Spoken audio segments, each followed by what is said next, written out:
Haleluya, haleluya, shalom blessed people. Jumpa lagi dengan saya Pendeta Theodorus di channel Rumah Berkat House of Blessing.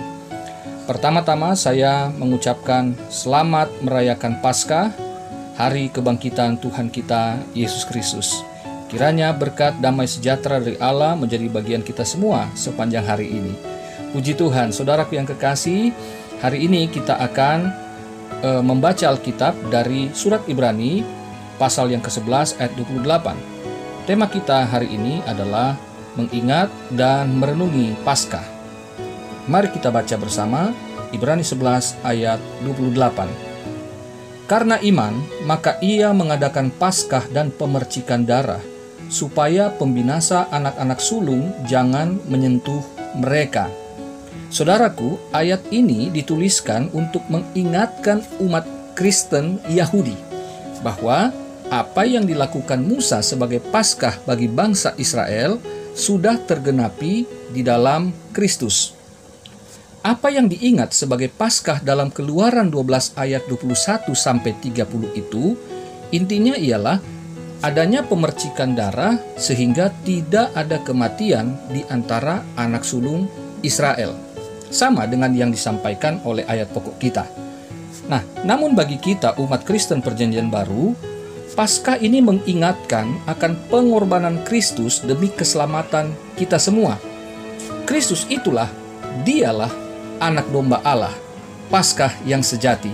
Nah, ini dapat kita baca dari surat Ibrani pasal 9 ayat 11-28. Tetapi Paskah Perjanjian Baru tidak tergenapi tanpa Paskah Perjanjian Lama. Sebaliknya juga, Paskah Perjanjian Lama itu akan menjadi sia-sia tanpa penggenapannya pada Paskah Perjanjian Baru. Jadi ini saling melengkapi. Tidak ada Perjanjian Lama, tidak ada Perjanjian Baru. Jadi harus ada gambarannya, lalu kemudian ada penggenapannya. Nah, untuk itu, mari kita lihat perbedaan dan persamaan Paskah Perjanjian Lama dan Paskah Perjanjian Baru. Pertama, kita lihat perbedaan. Kesatu, Paskah Perjanjian Lama adalah peristiwa pembebasan bangsa Israel dari perbudakan di Mesir. Sedangkan Paskah Perjanjian Baru adalah peristiwa pembebasan umat manusia dari perbudakan dosa. Perbedaan yang kedua, Paskah Perjanjian Lama mengingat lewatnya maut di rumah orang-orang Israel karena ada darah anak domba yang disapukan di ambang kedua tiang pintu di rumah-rumah orang Israel. Sedangkan Paskah Perjanjian Baru mengingat bahwa kuasa maut yang ditaklukkan bagi umat manusia itu karena darah anak domba Allah yang tersalib. Itulah Yesus Kristus. Perbedaan yang ketiga, Paskah Perjanjian Lama untuk mengakui bahwa Yahweh sebagai satu-satunya Allah pembebas bagi bangsa Israel. Kita dapat melihat ini di dalam kitab Keluaran 20 ayat 1-7. Sedangkan Paskah Perjanjian Baru untuk mengakui Yesus Kristus sebagai satu-satunya Tuhan dan Juru Selamat bagi umat manusia. Saudara dapat membacanya dalam Kisah Rasul 4 ayat 10-12. Kemudian kita lihat persamaannya.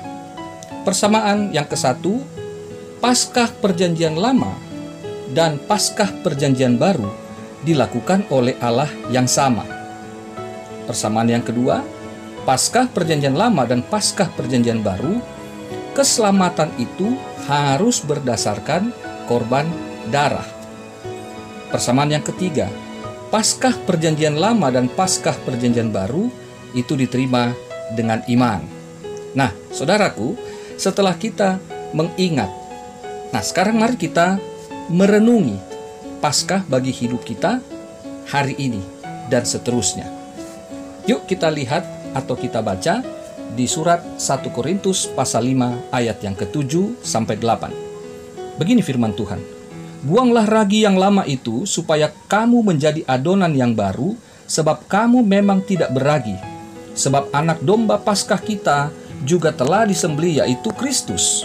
Karena itu, marilah kita berpesta bukan dengan ragi yang lama, bukan pula dengan ragi keburukan dan kejahatan, tetapi dengan roti yang tidak beragi, yaitu kemurnian dan kebenaran. Haleluya. Jadi, Paskah Perjanjian Lama telah berakhir di saat Yesus disalibkan, dan kebangkitannya itulah Paskah Perjanjian Baru bagi kita semua. Saudara, kebangkitannya adalah kemenangan kita. Untuk itulah kita berpesta. Tuhan Yesus pernah mengatakan, "Carilah dahulu kerajaan Allah dan kebenarannya." Itu terdapat di dalam Injil Matius pasal 6 ayat 33, seperti yang sudah biasa kita dengarkan. Nah, jika dalam Perjanjian Lama kerajaan Allah itu menjadi pokok ajaran, maka setelah Paskah kebangkitan Yesus, Kristologi yang menjadi pusat pengajaran para rasul.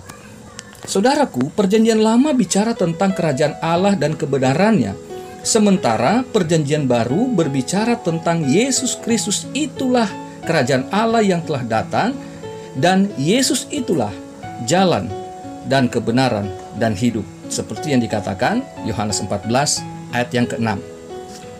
Jadi, jika Paskah Perjanjian Lama umat Israel harus makan roti beragi yang tidak beragi selama 7 hari, maka umat Kristen Perjanjian Baru harus hidup dalam kemurnian dan kebenaran itu seumur hidup. Itu yang dimaksudkan roti tidak beragi, yaitu kemurnian dan kebenaran, lawan dari keburukan dan kejahatan yang dituliskan oleh Rasul Paulus. Puji Tuhan. Nah, ini yang harus kita renungkan pada hari ini. Apakah kelakuan kita terhadap Allah dan sesama sudah benar? Sudahkah kita hidup dalam pertobatan yang sungguh-sungguh? Apakah kita masih senang berpesta dengan hidup yang lama, atau kita senang berpesta dengan hidup yang baru di dalam Kristus?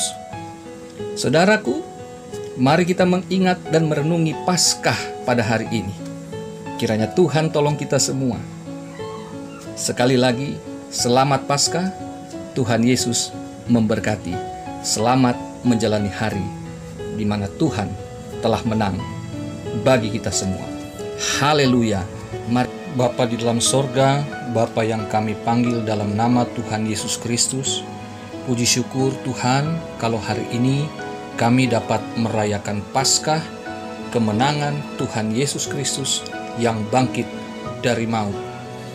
Kami bersyukur Tuhan, di hari-hari yang sulit seperti ini, kami tetap dapat melakukan aktivitas kami, khususnya beribadah kepadamu, memperingati Jumat Agung yang kemarin, memperingati kematian Yesus, dan hari ini kami memperingati kebangkitan Kristus sebagai kemenangan kami untuk hari ini, besok, dan seterusnya. Kami percaya di dalam Engkau, kami adalah umat pemenang. Meskipun hari-hari ini sangat sukar untuk kami lewati, tapi kami percaya kuasa kebangkitan Kristus itu menjadi bagian kami, sehingga kami tidak akan hancur. Kami tidak akan dikalahkan oleh masalah hari ini. Kami pasti bangkit, kami pasti melewatinya, karena kami hidup di dalam Engkau, hidup yang baru, hidup yang dianugerahkan adalah hidup berkemenangan. Tuhan, kami tidak meminta bahwa penyakit COVID-19 ini untuk tidak ada, tetapi kalau dia ada, kami memohonkan iman percaya kepadamu agar dianugerahkan kepada kami, supaya kami tidak melihat penyakit ini sebagai sesuatu yang hebat dan luar biasa, tetapi kami mau melihat karya Kristus, kebangkitan Kristus. Itulah kemenangan atas COVID-19. Kami tidak mau terpuruk oleh masalah ini meskipun kami berdiam di dalam rumah. Tetapi di dalam rumah ini, kami bersekutu dengan Engkau. Kuasa kebangkitan yang Engkau berikan bagi kami hari ini membuat kami tetap percaya bahwa kami akan melewati hari-hari kelam ini dengan penuh sukacita, karena terang Tuhan datang di dalam Tuhan kami Yesus Kristus. Berkati bangsa kami Tuhan, kiranya kuasa kebangkitan-Mu ini membukakan mata banyak orang bahwa Tuhan Yesus itulah satu-satunya juru selamat dunia. Tuhan, kami tidak tahu caranya menyampaikan berita ini, tetapi kiranya melalui wabah COVID-19 ini, banyak orang yang dapat melihat Engkau dan menerima Engkau, Tuhan Yesus, sebagai juru selamat mereka yang saat ini sedang menghadapi hari-hari yang sangat sukar. Kami berdoa di dalam nama Yesus, kiranya kuasa kemenangan, kebangkitan Kristus menjadi bagian kami semua, umat Tuhan, gereja Tuhan, bagi bangsa Indonesia. Tuhan, terima kasih buat hari ini. Tidak lupa terus kami berdoa atas perjuangan Presiden kami, perjuangan Menteri Kesehatan, perjuangan gugus tugas COVID-19, dan semua jajaran pemerintahan yang ada sampai yang terbawah. Kiranya Tuhan, Engkau memberkati, satukan hati pikiran mereka, bergandengan tangan, sebagaimana kami gereja Tuhan, umat Tuhan bergandengan tangan di dalam doa. Kami bersatu hati mendukung di dalam nama Yesus. Kiranya Tuhan, pemerintah kami kuat dan mereka solid untuk menangani virus COVID-19 segera dilalukan dari bangsa kami. Tuhan, kami percaya waktu-Mu adalah yang terbaik. Sambil menantikan ini, kami tetap mau bersekutu, kami tetap mau bersyukur di dalam Engkau, bersama-sama dengan keluarga kami, bersama-sama dengan seluruh saudara seiman kami, di dalam nama Yesus. Terima kasih Bapa. Berkati Tuhan setiap umat-Mu yang saat-saat ini sedang dalam kesulitan ekonomi. Tuhan, kirimkan bantuan-Mu. Mereka yang tidak dapat bekerja sebagaimana biasa, berpenghasilan rendah, Tuhan, pelihara mereka. Kirimkan bantuan-Mu agar Tuhan, umat Tuhan tidak ada yang berkekurangan, dan mereka dapat menyaksikan kepada mereka yang belum terima Tuhan, mereka yang belum percaya Yesus. Kiranya Tuhan, sebagaimana Israel dipelihara di Mesir, demikian juga Tuhan, umat-Mu dipelihara di dalam rumah-rumah saat ini. Kami berdoa sebagaimana Israel dipelihara di padang gurun, demikian juga Tuhan, di saat yang sulit seperti ini, jemaat Tuhan tidak satupun yang berkekurangan yang baik daripadamu. Terima kasih Tuhan. Kalau ada umat Tuhan yang sakit hari-hari ini, kami berdoa bagi mereka di dalam nama Yesus. Tuhan jamah, Tuhan pulihkan, Tuhan berkati para dokter, mereka yang sedang berjuang juga. Kiranya Tuhan pakai mereka untuk menyembuhkan semua pasien yang terkena dampak COVID-19 ataupun penyakit-penyakit yang lain. Terpujilah nama Tuhan. Ini kami Tuhan bersyukur untuk Paskah tahun ini. Di dalam anugerah-Mu kami senantiasa bersuka cita. Terima kasih Bapa. Kami siap menjalani hari ini penuh dengan ucapan syukur di dalam nama Tuhan Yesus Kristus, Juru Selamat kami yang hidup. Haleluya, haleluya.